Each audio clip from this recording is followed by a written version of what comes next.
لو تناهيتم إلى سر الحياة وصنعتم كائنا حيا نرى. دیکھو نا، ایک یونیورسٹی میں ایک لا پاس ہوا کہ خواتین لڑکیاں مکمل ڈریس پہنیں گی، اس پہ کتنا پروفیسر لوگ آواز اٹھا رہے ہیں، ان کی عیاشی ختم ہو رہی ہے. اسلامی کنٹری ہے، اس میں ڈریسنگ بھی یہ لڑکیوں کی اسلامی نہیں ہے. یہ قانون نہیں بنا کہ برقع پہن کے آئیں گی یا شٹل کاک پہن کے آئیں گی. قانون صرف یہ بنائے، بلکہ قانون بھی نہیں بنا، ہدایات جاری کی گئی ہیں بھائی یونیورسٹی میں لڑکیوں کا ڈریس پراپر ہوگا، سلیو لیس کپڑے پہننے کی اجازت نہیں. اس پہ اتنا احتجاج ہو رہا ہے. تو یہ کس طرف آپ کنٹری کو لے کے جا رہے ہو؟ تو جب اسلامی ملک ہے تو اسلامائزیشن کی طرف لانے کے لیے جدید تعلیم میں آپ کو گھسنا پڑے گا. یونیورسٹیوں کے بغیر کوئی ملک نہیں چلتا ہے. سب سے پہلے یونیورسٹیاں مسلمانوں نے بنائی تھیں جب ان کی حکومت تھی. تو جب یونیورسٹیاں بنیں گی تو پھر ماحول بھی اسلامی ہوگا. اب ان کو تو ہم اسلامی کر نہیں سکتے، تو ہم یونیورسٹیاں خود بنا سکتے ہیں. کتنا اچھا آپشن ہے، بتاؤ اس میں کوئی پرابلم ہے؟ ہمارے ایک دوست ہیں، پرابلم کو پیروبلم کہتے تھے وہ، تو وہ اس لیے میری زبان پہ وہ پیروبلم ہی چڑھا ہوا ہے، پیروبلم.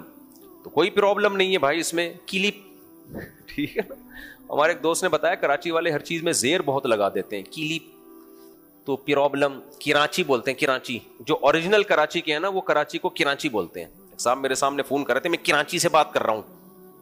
اچھا خیر، تو حبشہ بھیجا نبی صلی اللہ علیہ وسلم نے. یہ بھی آپ صلی اللہ علیہ وسلم کی پالیسی تھی. ایسا نہیں کیا کہ مکہ میں ہی ان کو رہنے دو، ظلم سہتے رہیں، توکل کس پہ کرو؟ اللہ پہ. نہیں بھائی، ہمیں جہاں سے مدد ملے گی ہم وہاں سے لیں گے. اپنے ساتھیوں کو ہم نے بچانا ہے. مکہ میں ان کے لیے رہنا مشکل ہے تو چلو بھائی دوسرے کنٹری جاؤ، وہ بھی غیر مسلم بادشاہ. تو حضرت جعفر طیار نے سورہ مریم کی تلاوت کی، بادشاہ نے بھی رونا شروع کیا، اور جو جتنے پادری تھے وہ سارے روتے روتے ان کی داڑیاں تر ہو گئیں. جب حضرت جعفر طیار نے تلاوت ختم کی تو اس نے کہا خدا کی قسم یہ وہی کلام ہے، اسی جیسا کلام ہے جو عیسیٰ ابن مریم پہ نازل ہوا تھا. انجیل جانتا تھا نا وہ. ڈاکٹر حمید اللہ ایک بہت بڑے اسکالر گزرے ہیں، خطبات بہاولپور کے نام سے ان کی کتاب ہے، بڑی زبردست. بہت بڑے محقق ہیں، حیدرآباد انڈیا دکن کے تھے وہ، ڈاکٹر حمید اللہ. تو انہوں نے یہ آسمانی کتابوں پہ بڑی ریسرچ کی ہے. بچپن میں ان کی کتاب میں پڑھتا تھا تو ایک جگہ انہوں نے بات لکھی کہ تورات، انجیل اور قرآن پاک، ان تینوں میں نا جو انداز بیان ہے، طرز تکلم ہے، وہ سیم ہے. یعنی کوئی نیوٹرل آدمی اگر ان تینوں کلاموں کو پڑھے گا نا تو وہ کہے گا کسی ایک ہی ذات کی کلام ہے یہ، اس کا انداز بیان کسی ایک ہی ذات کا ہے. حالانکہ تینوں کی زبانوں میں فرق، تینوں کے کلچر میں فرق، تینوں کے زمانے میں فرق نہیں، بہت زیادہ فرق. تو بہت بڑے محقق تھے وہ، تو انہوں نے یہ بات لکھی ہے. تو نجاشی فوراً ایمان لے آیا اور کہا کہ اللہ کی قسم، نبی صلی اللہ علیہ وسلم نے جب بادشاہوں کو خطوط بھیجے ہیں تو ان میں کچھ انکار کر لیا اور کچھ ایمان لے آئے، اور ایک بادشاہ ایمان لایا لیکن اپنی قوم کے ڈر سے واپس پیچھے ہٹ گیا. تو یہ بھی دیکھو نبی صلی اللہ علیہ وسلم کا ویژن دیکھو یار. اتنا سا مکہ، اتنا سا مدینہ، اور خطوط کس کو لکھ رہے ہیں؟ بڑی بڑی طاقتوں کو. یہ خود آپ کے برحق نبی ہونے کی علامت ہے. اتنا کانفیڈینس اور اتنا اعتماد اپنی ترقی پہ اور اپنے برحق ہونے پہ، یہ جب تک کوئی واقعی سچا پیغمبر نہ ہو تو اتنے اعتماد کے ساتھ اتنے بڑے کام نہیں ہو سکتے. تو نجاشی مسلمان ہوا، قرآن نے انہی جیسے لوگوں کا یہاں تذکرہ کیا.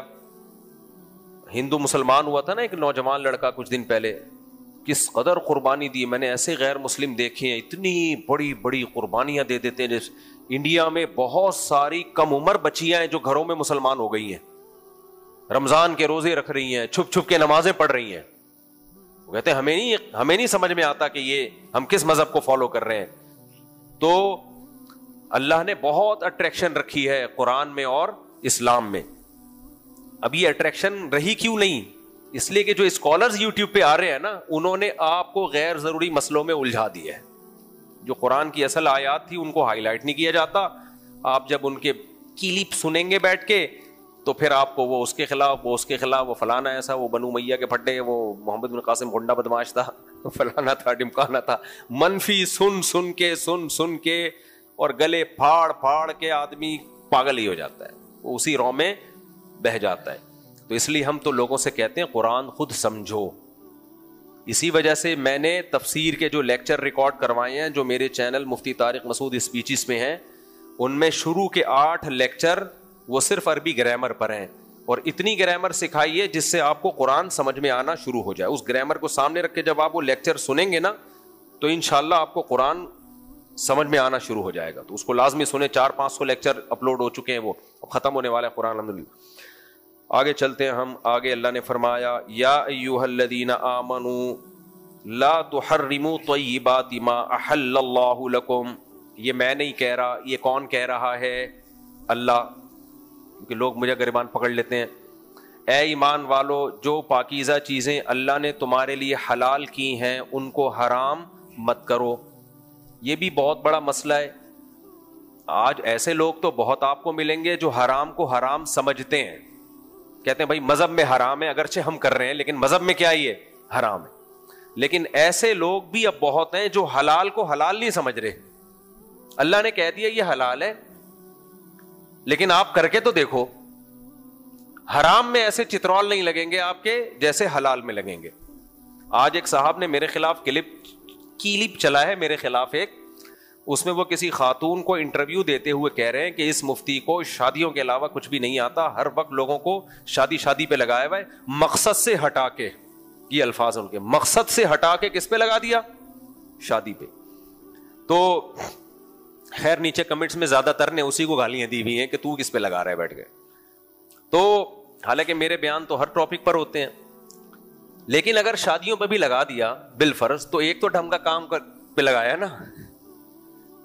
کیا خیال ہے؟